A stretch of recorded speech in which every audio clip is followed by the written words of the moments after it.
It's a dog-eat-dog world. 240 prisons that make up the South African prison system. On any given day, over 161,000 inmates call at home. Almost a third still awaiting their day in court. Over 97% male. For inmates working with the system to rehabilitate themselves, overpopulation, lack of privacy, and gangsterism can make it a battle until they can rejoin society. It was a world 𝗬𝗵𝗶𝘀 knew nothing about when she worked as a call center operator in Pretoria a decade ago. But it became a roller coaster ride that propelled her into writing a book.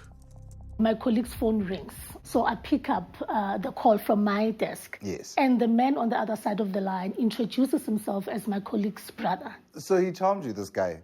That phone call, 𝗶𝗀𝗶𝘀. 𝗶𝗀𝗶𝗶𝘆. Yes. Yeah, no, 𝗶𝗀𝗶𝗶𝘀. He called her regularly at work, attention she was craving as her own marriage was falling apart. I was separated from my husband, who was abusive in many ways. I left him on the night he almost killed me in the presence of our daughter. I was enjoying the emotional bandages that I'm receiving from this guy, this love, this affection. After 2 months, 𝗬𝗐𝗍 asked him to drop by her work. Then came the bombshell. That is when he divulged that I won't be able to come because I'm in prison.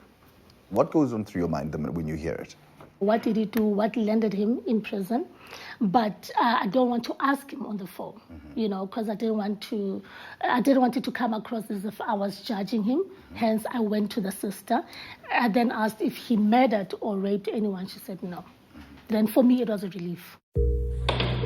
𝗬𝗐𝗍 had fallen for a convicted armed robber, serving year 4 of a 17-year sentence.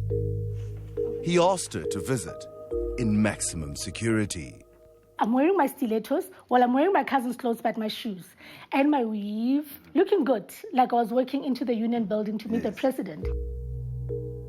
Never in her wildest dreams did 𝗬𝗐𝗍 ever think that she would fall in love with a convicted criminal, let alone be in a committed relationship with an inmate. But that's exactly what happened.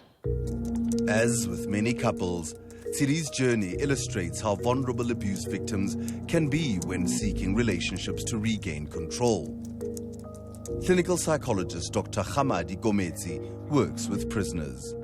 There would be a temptation to explore a situation where a woman is in power with a man who is relatively vulnerable by being incarcerated. Soon, 𝗬𝗍 lived for her visits to maximum security. I had bought his favorite stuff, a book or a photo frame, and I buy his favorite snacks. I received roses from this man on Valentine's Day. I received chocolates.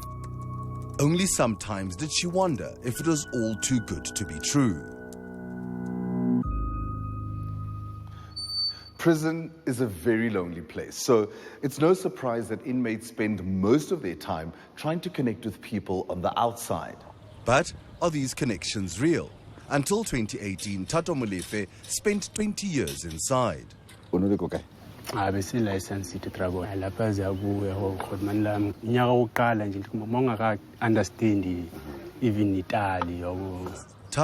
had a girlfriend on the outside. In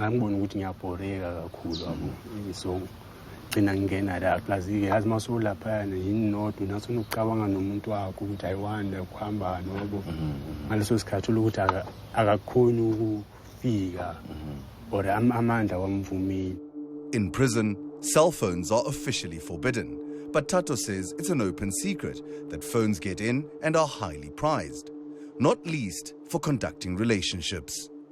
No, thola sesisenza Facebook yabo. Yeah, kuma Facebook lapha kuyachatwa. Silent now uthuke bhesuka awu. Umuntu ngigcine Nangu lo muntu yebo. Kuchile leyo ukuthi nawe at least uthole ugwayi nanani lapha phakathi. Leyo lunch ikafika nayo.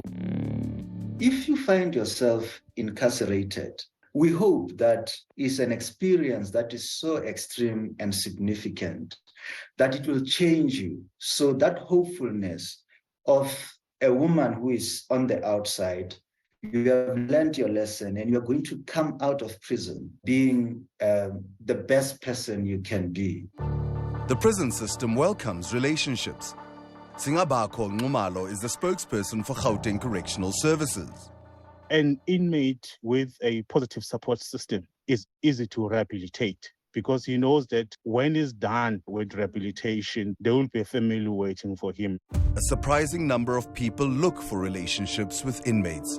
Online communities show groups for every flavor of relationship, from prisons near and far. But besides emotional support, inmates also foster romantic relationships for practical reasons. When they apply for parole, they need someone who will be able to sign for them. And sometimes their families have denounced them. They don't want anything to do with them. For 2 years, 𝗬𝗐's man courted her with gifts from behind prison bars. He was still earning rental income from a property outside.